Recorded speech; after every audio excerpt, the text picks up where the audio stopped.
பேர் வந்து பாலநடராஜன், விஸ்வ இந்து பரிஷத்தோட தேனி நகர செயலாளர். இன்னைக்கு வந்து பார்த்தீங்க அப்படின்னா, தமிழக அரசு வந்து உச்சநீதிமன்றத்தில் ஒரு மேல்முறையீடு பண்ணியிருக்கு பசுவதை சட்டத்தை பற்றி.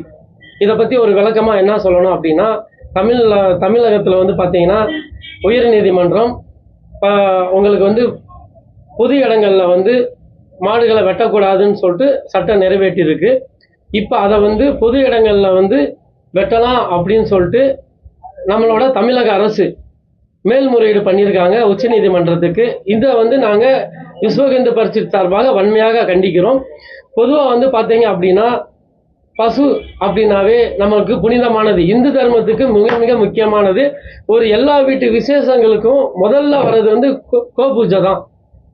கோசாலையிலேருந்து கோ பூஜை பண்ணதுக்கு அப்புறம் தான் எல்லா பூஜைகளும் நடத்துவோம், ஹோமம் எல்லாம் பண்ணுவோம். அப்பேற்பட்ட ஒரு புனிதமான கோமாதாவுக்கு நம்ம வந்து மரியாதை கொடுத்துட்டு தான் இருக்கோம். இப்போ இவங்க வந்து இதை மேல்முறையீடு பண்ணும்போது இந்து தர்மத்தவே அவங்க எதிர்த்து பண்ணுற மாதிரி எங்களுக்கு தெரியுது. இது நாங்கள் வன்மையாக கண்டிக்கிறோம். இதை வந்து உடனடியாக இந்த அரசு வந்து தலையிட்டு இதை உடனே வாபஸ் பண்ணணும், திரும்ப பெற்றணும் இந்த திட்டத்தை. ஏன்னா திரும்ப எங்கள் தமிழக இந்து மக்களை மதிங்க. ஏன்னா இது வரைக்கும் இல்லாத ஒரு விஷயத்தை நீங்கள் மேல்முறையீடு பண்ணும்போது ரொம்ப கஷ்டமாக இருக்குது. இன்னொரு விஷயம், தாய்ப்பாலுக்கு அப்புறம் தினசரி நம்ம அன்றாட நம்ம சாப்பிடக்கூடியது வந்து பசு மாட்டு பால் தான்.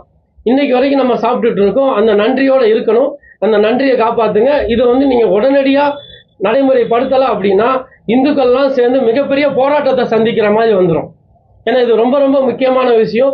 பொது இடங்களில் வந்து பசுமாடு வெட்டணும் அப்படின்றது யாராலையும் ஜீரணிக்க முடியாது. இன்னைக்கு ஆடு கோழி எல்லாமே மாடு எல்லாமே வந்துருச்சுன்னா மக்களுக்கு ஒரு இது இல்லாமல் போயிடும், ஒரு பக்தியே இல்லாமல் போயிடும். அந்த பக்திக்கு கொண்டு வாங்க, அந்த இதை மாற்றாதீங்க. உடனடியாக இதுக்கான தீர்வு எடுங்க. தேனி நகரம் விஸ்வ இந்து பரிஷத் சார்பாக கேட்டுக்கொள்கிறோம்.